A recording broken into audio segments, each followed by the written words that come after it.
Hello again, everyone. Welcome back. Sorry that I run a bit over there, but you know what it's like. Need to visit all of the pets. Need to visit Sheelab and Casa, make sure everyone's happy. Then, of course, Siri demands kisses. And then, whilst walking past Siri with a cup of tea, she wants to have the tea because she is my ferret. She can't have the tea, but she wants to.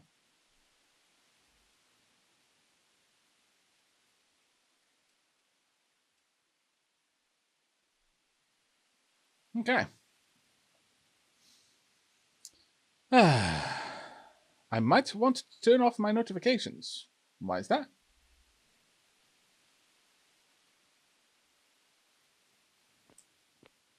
Donk. Or do you mean the notifications in the chat?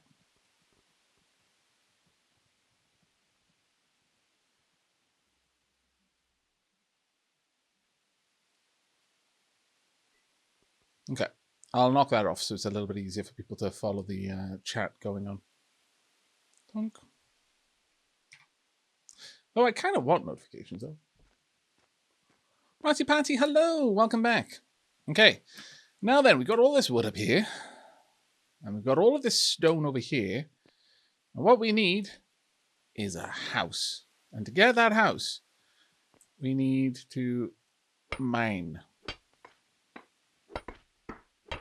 Because obviously, we're going to live in the mountain. There can be no other choice for us. This is the one that makes the most sense.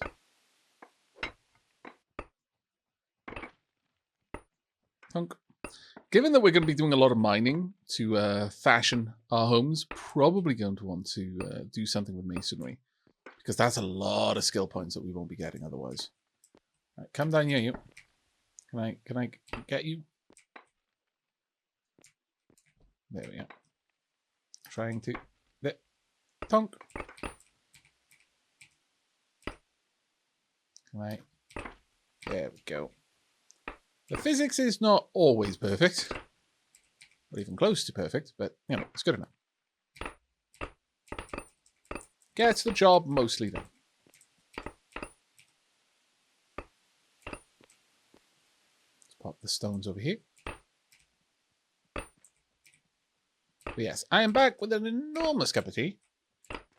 Had a bit of a chat with Sheelab whilst making the tea. Sheelab's house is apparently going very well. I'm way behind, but then I kind of figured I probably would be as I was chatting with people. But we have a bit of catching up to do. There we go. That was a decent amount of rock there. Very nice. I need a tool bench to make and repair tools, as well as there is a height limit for build, so you can't reach space. Oh, really, Zangiri? I mean, I know I need the tool bench. I'm not planning to do any excavating with the shovel, so it's not a huge priority for me just now. But, oh, is there a height limit for building versus the weird stacking of logs which Sevilla was doing previously that allowed him to glitch up to the height limit?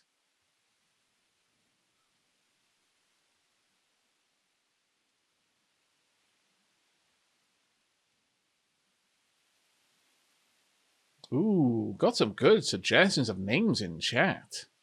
I'm liking some of these. All right. So what do people think about Malakin's suggestion there?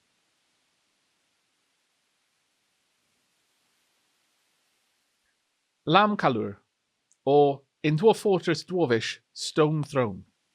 That sounds good. It does. It really does.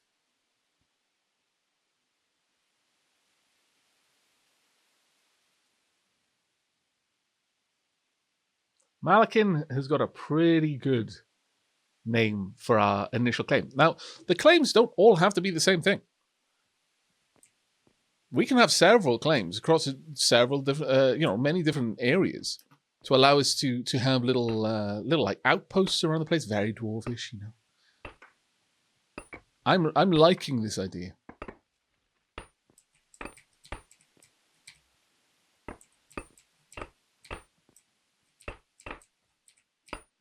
It almost tickles my Welsh fancy as well. Because of the whole Cadair Idris thing.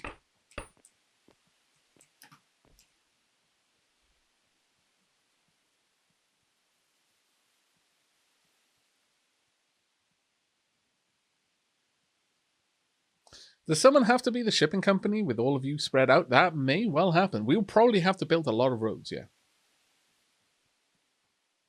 Traders. You know, you could literally have traders, and not in the sense of, you know, you go somewhere else, you carry your wares to your market town or something like that, but there are literal traders who go around the world and buy in one settlement and sell to another, making a little bit of profit along the way. Maybe they'll buy my beautiful dwarvish earthen ways for 10 dapper ducats, and then go across the oceans to where Wild is, and we'll sell them for the equivalent of 11 dapper ducats, or maybe 12 if it's a particularly arduous trip. And of course, you've got to account for the danger pay because of bandits like Leafin. So maybe they need to charge 14 dapper ducats. And then you could have some bards, you know, roaming the world, bringing news to the various isolated outposts for a warm meal and a bed for the night. Gonna be grand. All right, you, rock that is floating, please stop.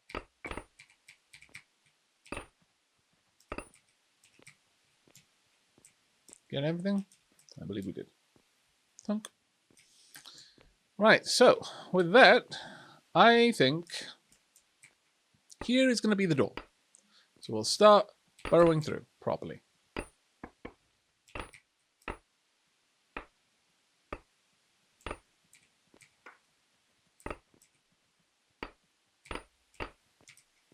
Now, it tells me to grab wood to do this build, but I think we should be okay by using stone and making a room that way. We'll see. Though, if anyone happens to know right now... Oh, basalt. Nice. I approve. Though this is a much harder rock to work through. But, oh, polished basalt walls. Imagine it. Imagine it, chat.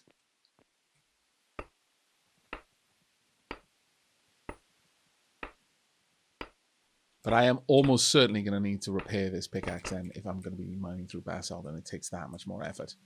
Also, I'm going to need more food. Matten. Imagines it. Fantastic, Matten.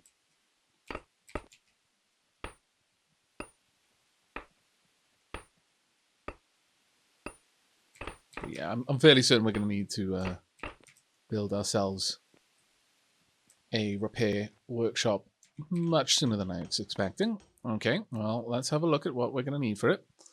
Don't want a research table just yet. Tool bench. There we go. I need some stones and I need some logs. Okay, well, can I tell it specifically what to use? I wonder. It looks like I cannot. Oh, well. That's fine. Let's just get that going. I'm going to need that to be able to sort out my pick and ultimately my shovel as well, because I am going to want both of them. Kidak, thank you very much for the subscription there. 22 months. And you know what? On that note, did I miss any as well? I did not. Marvelous. Right, so what we're going to do is the Dapper drinks. They are now complete. I noticed a couple of people in chat lamenting that they'd wasted the points that they had used on the Demon's Brew, but no, you didn't waste it because it stays. All of the Dapper drinks are gone now, but the Demon's Brews, since they didn't get used, they stay already. So now, to keep the delicate peace that we may soon be forming with elves like Leafin,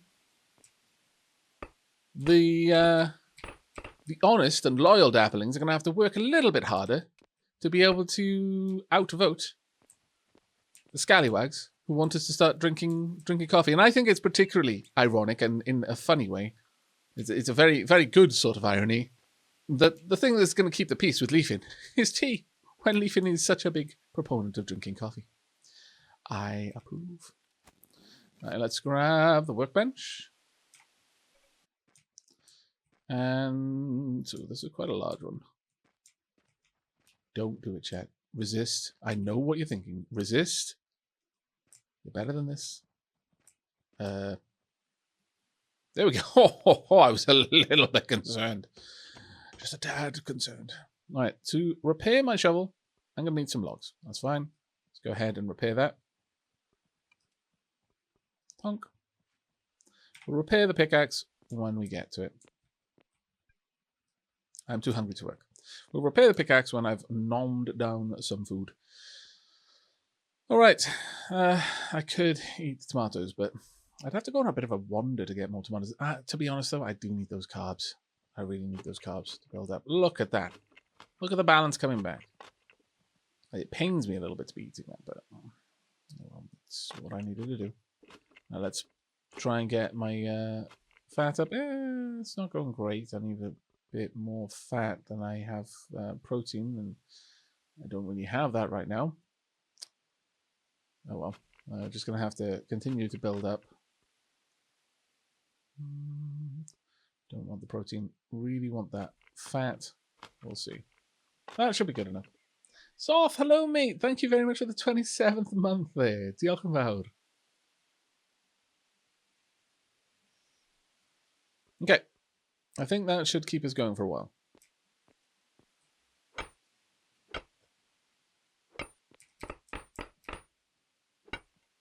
Now, later on, we will, of course, be replacing these stone walls with brick walls and so on and so forth, and have, polished stone. But for the time being, we're just going to make a cave. We will live there, as nature intended.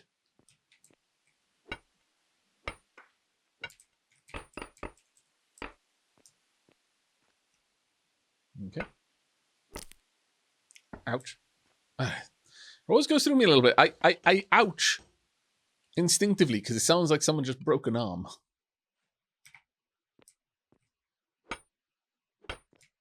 Or popped their neck wrong. You ever done that, chat? Twisted your neck just right, and then all you hear is a weird. It's not like a bold pop. Well, it wouldn't be a pop, regardless, but you know the crunchy pops that you get when you crack your vertebrae in just the right way, the pleasing way. But instead of that, you hear like a wet kind of listful crack, and you're like, oh, that was not good. Ow, I can't move my neck. Oh, I have made mistakes. Yeah, that's what that sound reminds me of.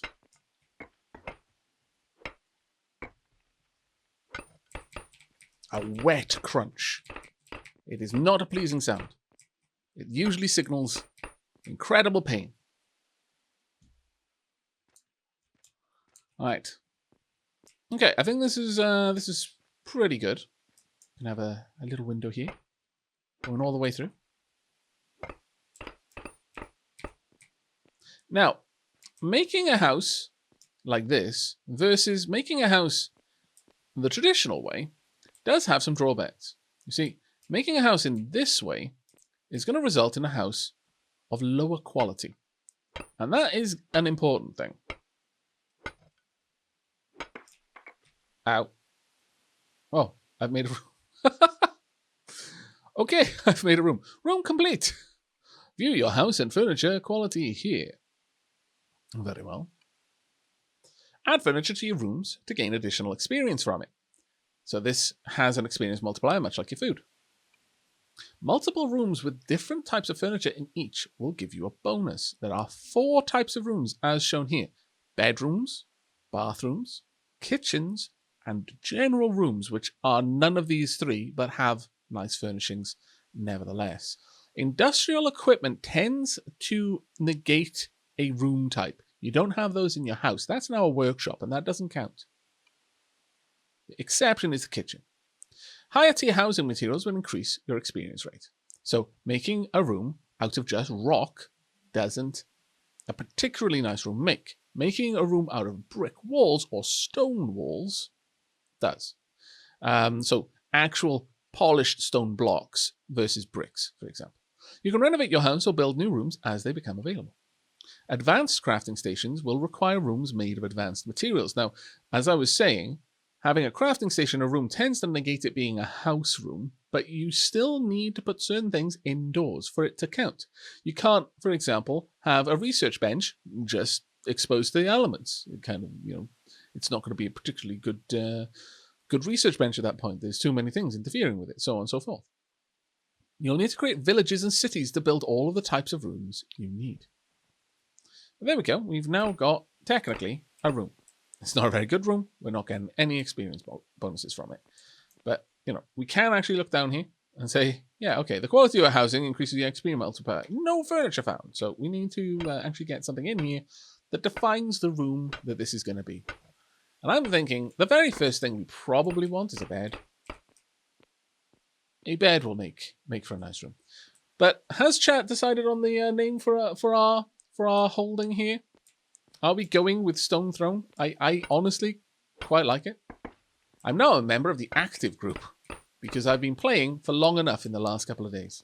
That makes that more important for laws, because you might have laws that, for example, if you had a large turnover on the players on a server, then you might want to introduce laws that mean that if you become inactive, and you might want to also modify the law, which defines when someone becomes inactive after being active, then your claims no longer hold any legal.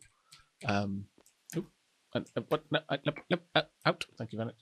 Are no longer bound by the game. It's no longer legal, and anyone can come along and claim that place. It becomes unclaimed. Little things like that. You can do quite a lot with the legal system in this game.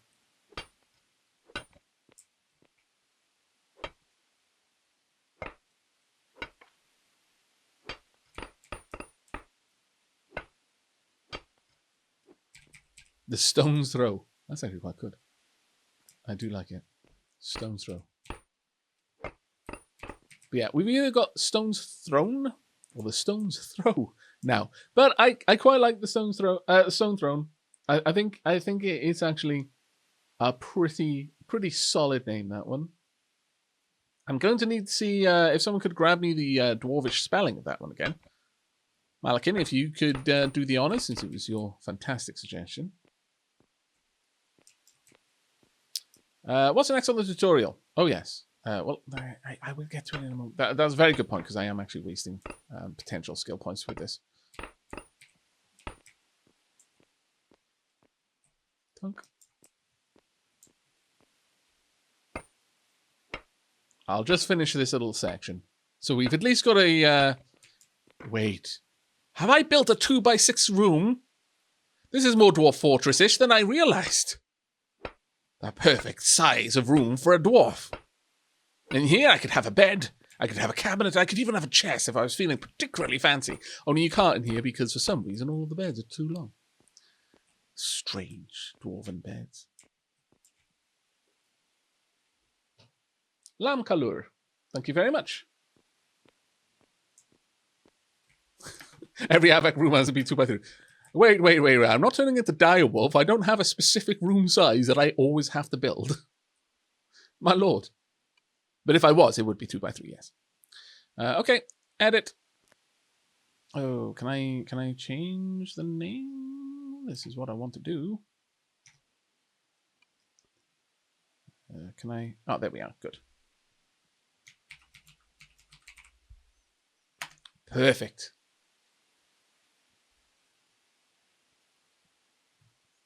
Marvelous. I am so happy with this.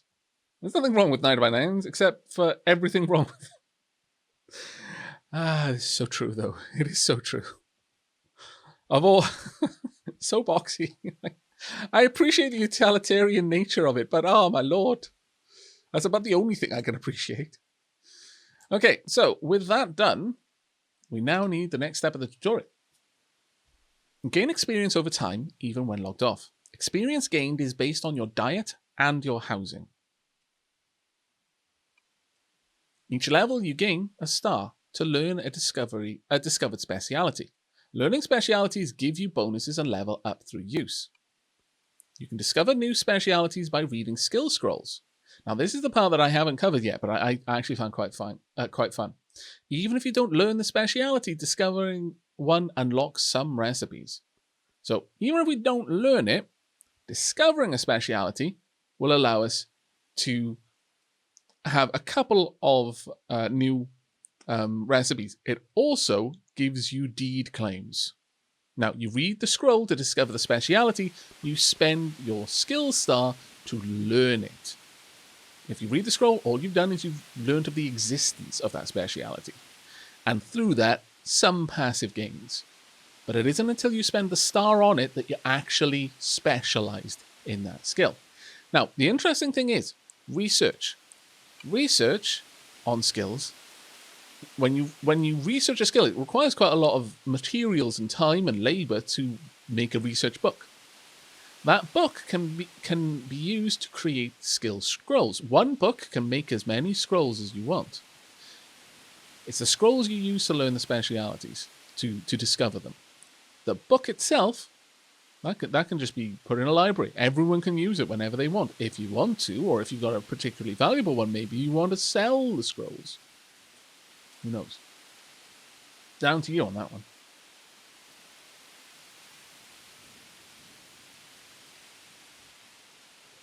Stone's Throw is Lam Aros in Dwarvish. That's fantastic.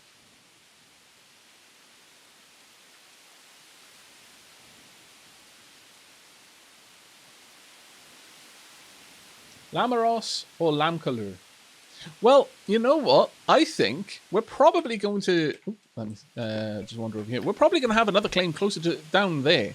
Just for our convenience, really. Because we can have some easier to reach stockpiles and stuff like down there. There's stuff down there that we're going to want. Up here is the entrance to the mountain homes. But we'll probably have a claim down there at some point. And we could name that claim Stone's Throw. Because it's throw from the stone throne. Oh, it's fantastic. It's alliterative. Oh, this is amazing. All of the stars are aligning. This is going to be a very prosperous dwarvish colony. Nothing could go wrong.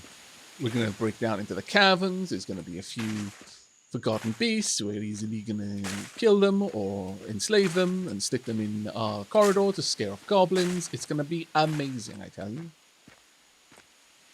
Maybe we'll watch a little bit of Krug Smash. We'll get some necromancers, terrify them by sticking them in a room where they can see the forgotten beast but can't get to them. Have them raise people's chopped off hands. It's going to be amazing. Truly. Who's my outpost liaison? That's a good question, actually.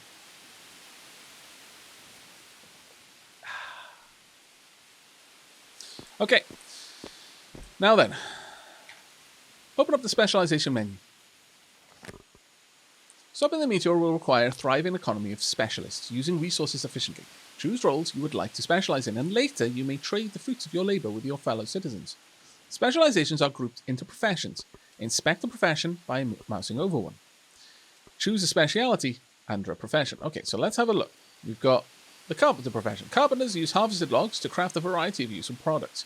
Wood is an excellent source of building materials and furniture for homes. Professions are grouped blah blah blah blah. This was first discovered by Wild Magic. That is to say, Wild Magic was the first person on the server to make a carpentry skill book. And now, we've got a lot of people who do it. D-Sniper, Inflectus, Waldinokin, Perpetual Cowlick, Rypox, Tyron, and Wild Magic. Down here, we've got the chef profession. Ooh, there's only one person.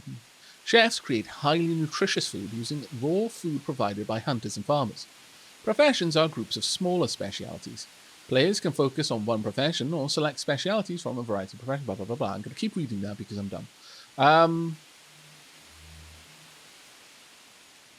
This leads to a bunch of further specialities within this. So carpentry, you get carpenter, logging, composites, paper milling, and we can see how they've been spread out. There's a lot of people who are in the carpenter profession, as we saw, but of those people in the carpenter profession, Tyron is has level 2 carpentry, and Inflectus has level 1 carpentry.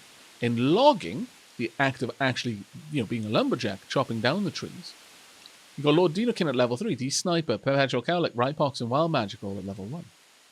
So, not everyone is a carpenter. Many of them are just lumberjacks. I say just, that's actually a really silly way of putting it, because without the lumberjack, the carpenter can't do any work. Campfire cooking over here, advanced baking. There's 6 different, and this is how the kind of the speciality tree breaks down. Is you need to go through you get the profession, and then you kind of you will probably pick up quite a few things within that speciality.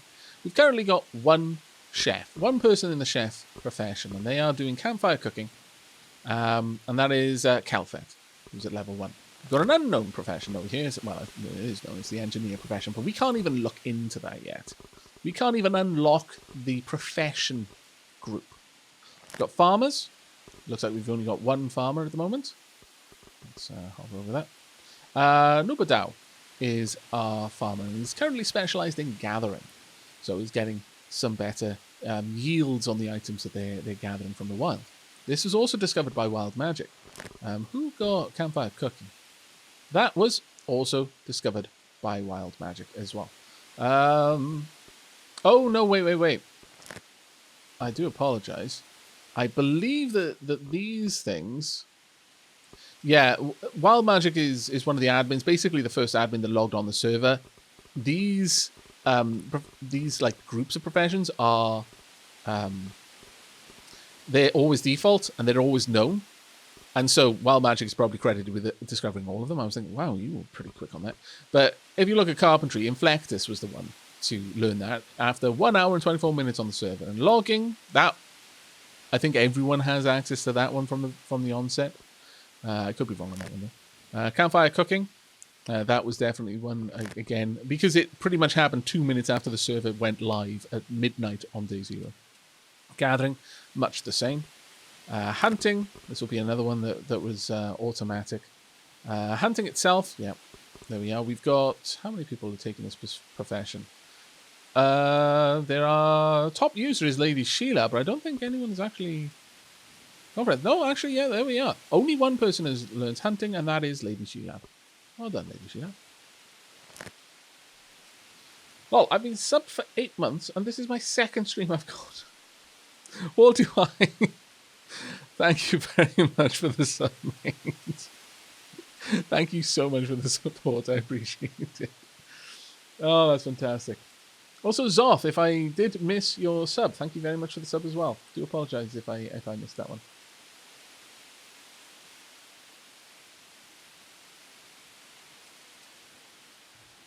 Does it make you go through the entire tutorial if you're logging in on day 29? Yeah.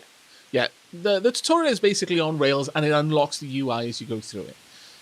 There's a lot less reason to do it on like day 29, but I'm taking a long time to get through this.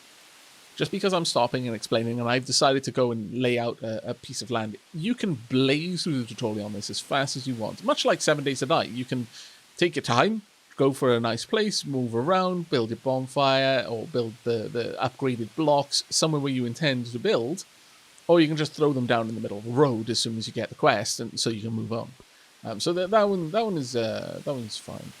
Okay, so the main profession, there are quite a few users of masonry. So there's Annie, Asaheru, Future Planet, Lagapotamus, love the name, Leafin, Sandman, and Zangiri. Masonry was researched by Inflectus on not that long after researching carpentry, but has been unlocked by no one. No one has learned masonry. Inflectus just has the book, has done the research to get the book. The mining speciality, that one was unlocked by Wild Magic, and there are quite a few users of this one. Sandman is a level 2, everyone else is level 1. And then you've got Smith specialities, you've got Tailor specialities, and you've got the Survivalist speciality. Everyone in Survivalist, everyone has it. It's automatic, pretty much. Every person on the server has it on some level, including me. Though Inflectus, Lord Dino King, and Sandman are the only ones that have got level 2 in it. Now, at level 1, like we didn't need to spend a star on this. You've got self-improvement, so your tools decrease the amount of calories you need for it. And also, you can increase your stomach capacity and weight carry limit, and so on and so forth. And as you go through this, you can at these milestones, you can pick a talent out of two. Two options typically. I don't know if there's ever more than two or less than two. Well, actually, if there was less than two, it wouldn't be a choice. But I don't know if there's ever a case where you have to pick out of three or more. But you get to these milestone points in a speciality, and you have to pick something. And it can be something like, for example, survivalist, move faster on roads and in urban areas, or move faster in the wild and in natural areas, so on and so forth. Carpentry, for example, might be use a carpenter's bench better if it's near other carpentry benches, or a carpentry bench on its own acts like a higher tier version of itself, and you've got a spattering of interesting choices that allow you to further emphasize the way you like to play and the way you have built up your little corner of the server. They are permanent. Once you've chosen it, that's it. You can't unlearn skills and you can't get the points back. As far as I'm aware. Do correct me in chat if that is not the case.